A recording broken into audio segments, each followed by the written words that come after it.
Radio Univers, le 13h.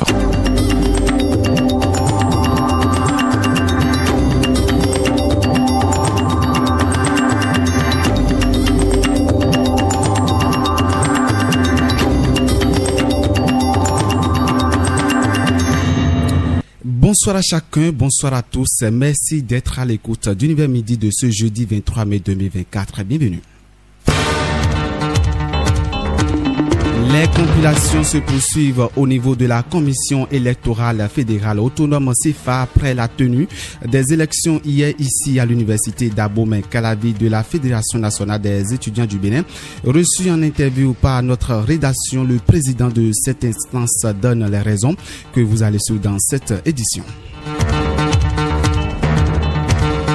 Les étudiants deuxième année de génie de l'environnement de l'école polytechnique de l'université d'Abomey-Calavi ont composé ce matin le premier devoir du second semestre de l'année académique en cours. Détails dans ce journal.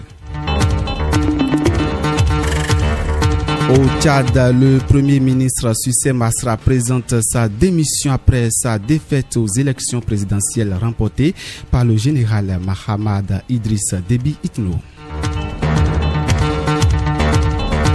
À la une de l'actualité sportive, les Guépards scolaires U15 affrontent cet après-midi la Tanzanie. Ceci pour le compte des demi-finales du championnat d'Afrique de football scolaire Zanzibar 2024. Pendant ce temps en Europe, l'Atalanta Bergame est sacré depuis hier champion de l'Europa League. Voilà les grandes lignes de cette édition. Le développement, c'est après ceci.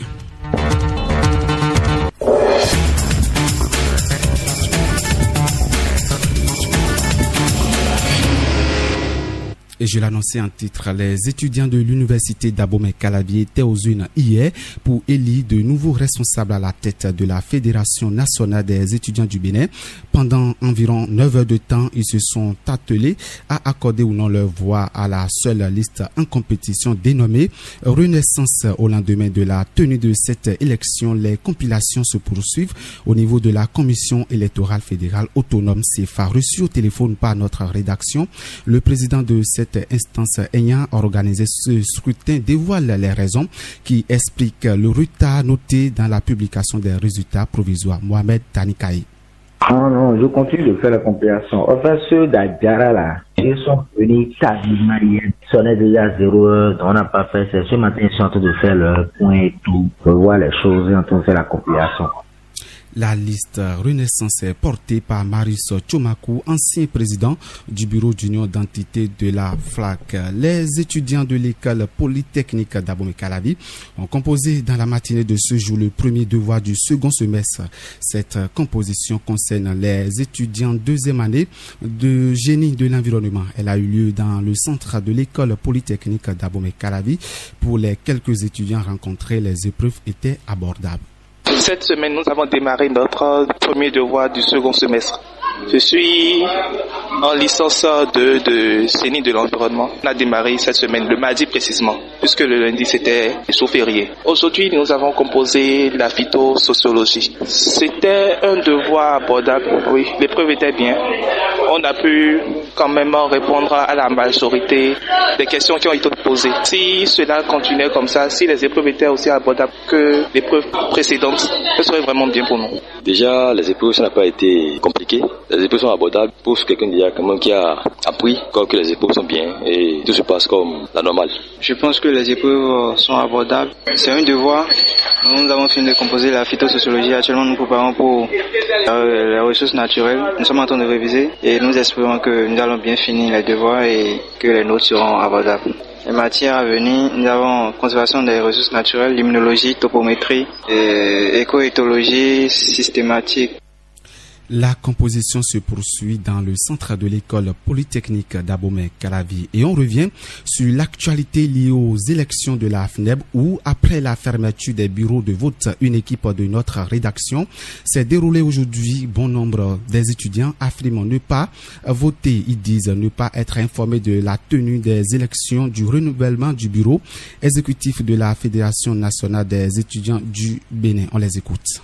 Je n'ai pas pu voter aujourd'hui parce que que je n'étais pas au courant. Oui, j'ai voté aujourd'hui pour porter notre foi. Je n'ai pas voté parce que je n'avais pas appris qu'il y aurait vote aujourd'hui. Je n'ai pas voté parce que je n'ai pas été informé qu'on devrait voter aujourd'hui. Non, je n'ai pas voté aujourd'hui parce que j'étais à une conférence et encore je n'étais pas au courant. Je n'ai pas voté juste parce que je n'étais pas au courant qu'il y avait une élection à faire. Moi, il y a d'autres préoccupations importantes. Je n'ai pas eu le temps de voter. Ce n'est pas dans mes programmes, quoi. Je n'ai pas voté aujourd'hui puisque je n'ai pas eu l'information. Je ne suis pas au parfum de l'information. Aujourd'hui, moi, je n'ai pas voté parce que j'ai oublié ma fiche préinscription à la maison. Moi, je n'ai pas voté parce que c'est aujourd'hui nous ont mis au courant de l'élection là. Donc, je n'ai pas pu voter. On parle à présent d'un colloque où l'amphithéâtre Idriss Déby Itno de l'université d'Abomey-Calavi a abrité hier un colloque dénommé Mercredi scientifique. L'initiative émane de l'école doctorale pluridisciplinaire Espace Culture et Développement. Il a réuni plusieurs acteurs, dont le préfet du département de l'Atlantique. Les réflexions ont tourné autour de la commune d'Alada, ancien royaume d'un Dahomey. Compte rendu, Johanna Nouati. Ce colloque scientifique constitue une plateforme importante pour échanger et partager des connaissances sur l'histoire riche et complexe de la commune d'Alada dans le département de l'Atlantique. Il va également permettre de contribuer à la valorisation du patrimoine culturel et immatériel de ce royaume, qui a joué un rôle crucial dans l'histoire du Bénin précolonial. Professeur Romuald Tibozo, communicateur. Les conférences et autres rencontres scientifiques, nos enseignements sont morts.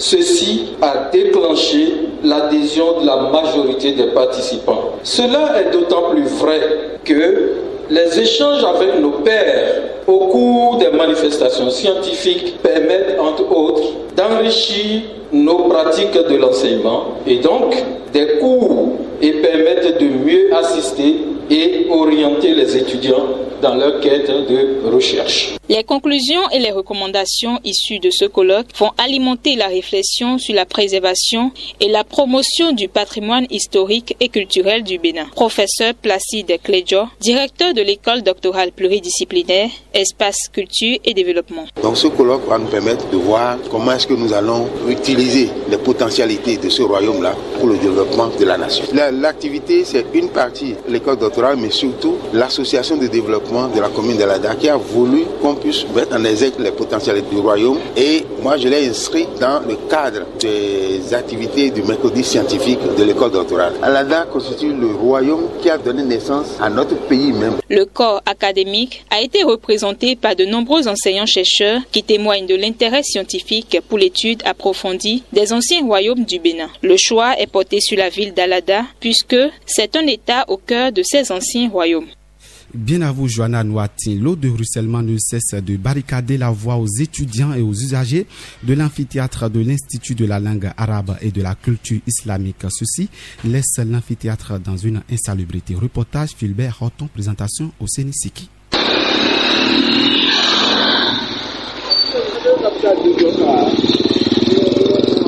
Une importante eau de ruissellement s'est installée devant le bâtiment de l'Institut de la langue arabe et de la culture islamique. Quelques herbes ayant poussé dans l'eau couvrent sa surface. Des feuilles mortes, des coulatiers sont en putréfaction et dégagent une odeur dans cet environnement. L'espace occupé par l'eau rend difficile l'accès aux salles des cours. Les étudiants se trouvent dans l'obligation de faire des sauts successifs pour esquiver l'eau. Excepté les tracasseries à accéder aux amphithéâtres, les étudiants sont également exposés à des maladies. Quelques-uns en témoignent. À propos de l'inondation, je ne peux pas dire que ça donne de la valeur à l'amphi, puisque ça allait un peu de quelque chose qui est salubre, qui n'honore pas l'amphi au fait. De plus, avec les eaux usées, les déchets plastiques qui sont dedans, ça augmente la prolifération des larves, des moustiques, alors qu'il y a des gens qui habitent à côté de l'amphi. Ces larves, ces mouches peuvent causer des maladies aux gens qui fréquentent tel lieu.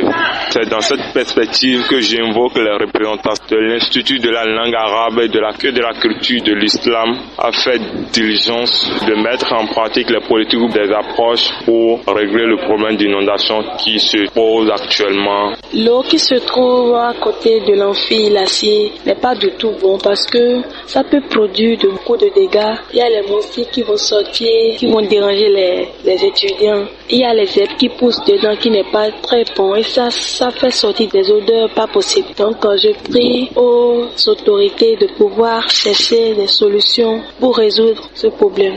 Je ne trouve pas ça agréable ni intéressant du fait que, en tant que première université du Bénin, que la cour et l'intérieur soient dans cet état. Si je me rappelle bien, on était passé pour une composition et on était obligé de rentrer dans l'eau, juste au niveau de la hanche, pour entrer dans notre amphi B750. Trouver des moyens nécessaires pour vider l'eau. Les étudiants appellent les autorités de l'université d'Abomey-Calavi à prendre des dispositions pour évacuer ces eaux de ruissellement. À l'instant, au Sénéci, qui on se rend à présent dans le septentrion où l'édition 2024 de la journée du mérite à l'université de Parakou pour demain. Cette journée, qui regroupe chaque année les agents et personnels ainsi que les étudiants, est organisée par l'université de Parakou. Elle vise à récompenser les meilleurs agents de l'université, qu'ils soient de l'administration, des enseignants ou de rang des étudiants.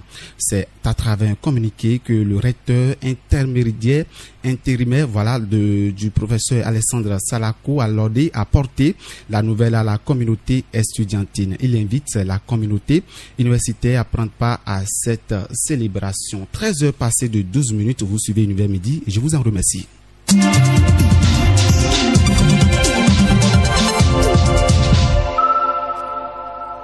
Le Conseil des ministres s'est tenu hier sous la présidence du chef de l'État, Patrice Talon. Des décisions importantes qui visent à renforcer la décentralisation et la coopération en matière de santé ont été abordées. Le Conseil a également adopté un décret et une nomination. Suivez le point avec Joanna Noati. Au titre des mesures normatives, il a été adopté le décret fixant la structure type de l'administration des communes en République du Bénin. Sous la rubrique communication, l'autorisation de signature d'une convention cadre pour le développement de programmes spécifiques de collaboration en matière d'optimisation des pôles d'excellence médico-techniques, de gestion hospitalière, de recherche, d'enseignement et de formation. Le renforcement des capacités de prise en charge des patients dans les établissements hospitaliers rend indispensable le besoin de développer sur place au Bénin des pôles d'excellence dans certaines spécialités pointues en vue de réduire les cas d'évacuation à l'extérieur, tout en garantissant la qualité des soins. Dans la case des rencontres et manifestations internationales, il a été autorisé l'organisation au Bénin de la 6e édition du Forum annuel des agences nationales de volontariat de l'espace CEDEAO du 27 au 29 mai 2024. La 11e conférence internationale des grandes chancelleries francophones d'Afrique et de France du 24 au 28 juin 2024 et puis l'Assemblée générale de l'Association internationale des régions francophones les 9 et 10 juillet 2024. Au titre des mesures individuelles, il a été question de la proposition du ministre de la décentralisation et de la gouvernance locale, M. Jacques Roland Amadou, nommé préfet du département de la Donga. Le monde entier a célébré hier la journée internationale de la biodiversité qui désigne la variété et la variabilité des formes de vie sur Terre. Cela inclut toutes les espèces animales et végétales, les écosystèmes dans lesquels elles vivent et les interactions entre elles. L'importance de la biodiversité dans cette production de Jean-Paul Farami. La diversité biologique comprend plusieurs niveaux interdépendants dans l'écosystème, dont la diversité génétique des individus au sein de chaque espèce. Jérémy Aurou, spécialiste en environnement. Le premier niveau, c'est la diversité écologique, qui est la diversité des milieux de vie à toutes les échelles. Le deuxième niveau, c'est la diversité spécifique, qui est la diversité des espèces, y compris l'espèce humaine qui vit dans ces milieux. Et enfin, la diversité génétique des individus au sein de chaque espèce. La biodiversité offre des biens irremplaçables et indispensables à notre quotidien, tels que le service écosystémique. Désiré Agbessi, spécialiste en environnement. Disons qu'elle est essentielle pour la stabilité, essentielle également à la résilience des écosystèmes et fournit ainsi des services vitaux tels que la purification de l'air, la purification de l'eau, la pollinisation des cultures et bien évidemment la régulation du climat. Elle la biodiversité, disons qu'elle contribue également à la beauté naturelle du monde. Tout ce que vous voyez de naturel dans le monde, voilà, c'est la biodiversité, et a une importance culturelle, une importance récréative et pourquoi pas à une importance économique également. La biodiversité est cependant menacée depuis plusieurs années par des effets ou conséquences liées aux activités humaines. La bibliothèque Bénin Excellence de Godomé a abrité ce matin la première édition du Spell Info du groupe Nyanga Leader of Information. C'est une activité qui a rassemblé des jeunes, des étudiants et des enseignants autour de la promotion des archives au Bénin. Compte rendu. Avec enthousiasme et détermination, ouvrons ensemble cette voie vers l'avenir de notre profession. Nous avons un mot d'ordre, un seul, c'est l'innovation.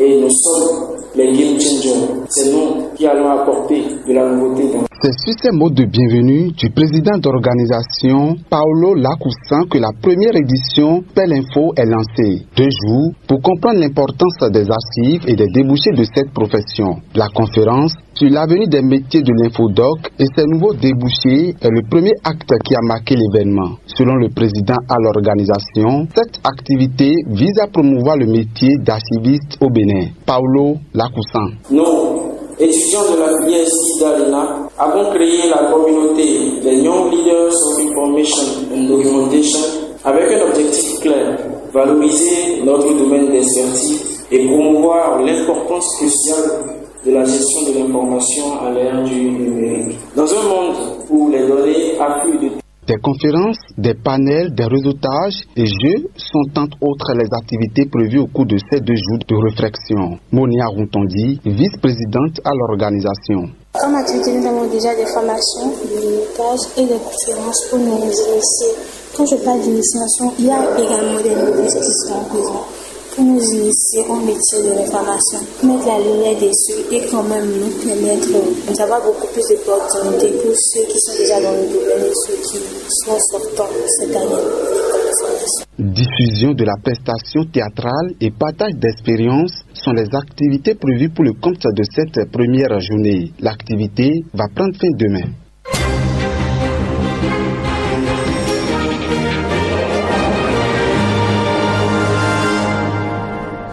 Et voilà qui installe toute l'actualité académique et géopolitique hors du Bénin. C'est avec vous, Osseni Siki. Osseni, bonsoir. Bonsoir, Dioglas Escapo.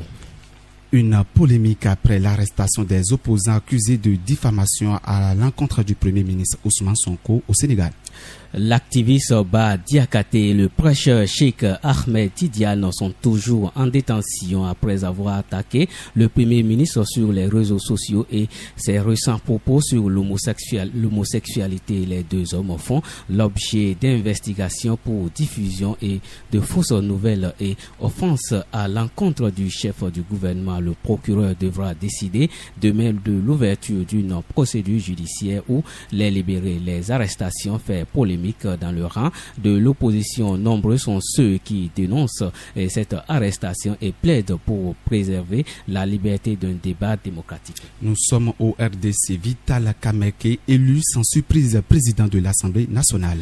3 jours après l'attaque de son domicile lors d'une présumée tentative de coup d'État, Vital Kamerhe, ministre de l'économie dans le gouvernement sortant de la République démocratique du Congo, a été élu ce mercredi président de l'Assemblée nationale. Un processus de sélection en avait fait l'unique candidat et son élection au perchoir lors d'une séance publique de l'Assemblée était une formalité.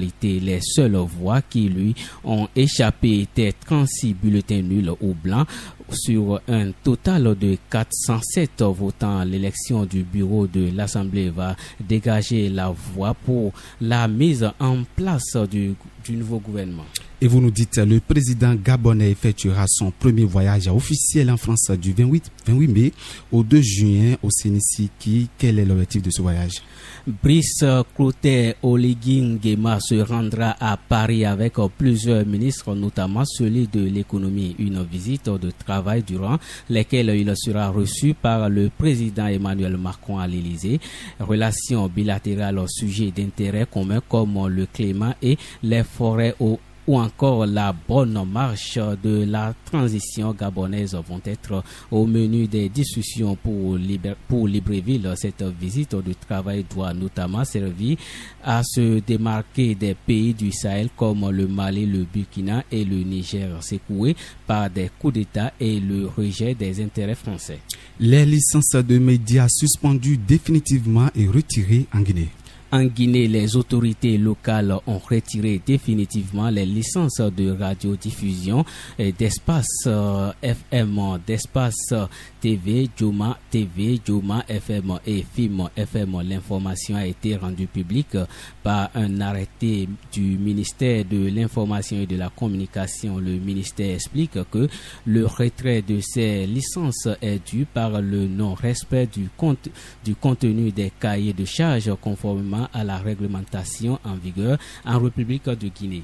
Et je l'annonçais en titre au Tchad, le Premier ministre Succès Masra présente sa démission. Le Premier ministre du Tchad, Succès Masra, a annoncé avoir présenté ce mercredi sa démission un peu plus de 2 semaines après sa défaite à la présidentielle du 6 mai, remportée par le général Mahmad Idriss Déby Itno, chef de la junte au pouvoir depuis 3 ans. Il avait été proclamé président de transition par une junte de plus de 15 généraux le 20 avril 2021 à la mort de son père Idriss Déby Itno, chef de l'État depuis plus de 30 ans, tué par les rebelles en rendant au front.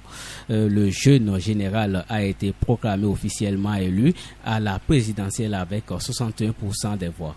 Merci à vous, Sénissi, qui on vous retrouve juste après ceci pour les informations sportives. Le journal, la page des sports.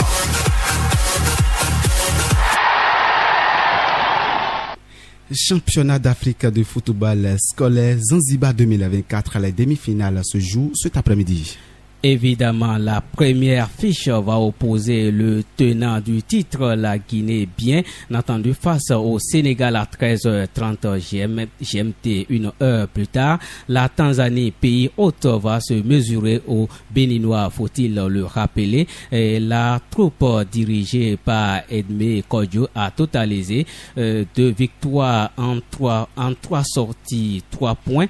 Au total, ils ont marqué 6 buts et encaissé au retour 3. Les 2 vainqueurs de ces demi-finales vont s'affronter en demi-finale. Et on revient à la maison pour parler de la Super League Pro ou la 18e journée de la Super League professionnelle du Bénin. Coton Football Club désormais à 1 point du leader. Le double champion s'approche de plus en plus du titre à l'issue de la 18e journée qui s'est jouée hier. Le double champion s'est imposé 1-0 face à Yema Daguet dans son élan. S'est vu freiné par Damissa 1 but partout, laissant ainsi la première place à l'Autopopo. Pendant ce temps, les portuaires de l'ASPAC ont enchaîné avec une nouvelle victoire face à la JSP. Les requins de l'Atlantique n'y arrivent toujours pas à domicile. Ils ont été en échec par des dragons de l'OME, 0 but partout. Il demeure le dernier au classement. La 19e journée de Gracias s'ouvre le samedi prochain. Direction Europe à présent, l'Atlanta est sacré champion de l'Europa League. Opposé au Bayer Leverkusen de Xavi Alonso, l'Atlanta Bergmag l'a emporté sur un score de 3-0 grâce au Nigérian Ademola Lookman. Une belle performance de l'Atlanta qui soulève donc son premier trophée dans cette compétition. Le Bayern Leverkusen, qui a vu sa série d'invincibilité brisée, va seulement se contenter de son titre de champion d'Allemagne.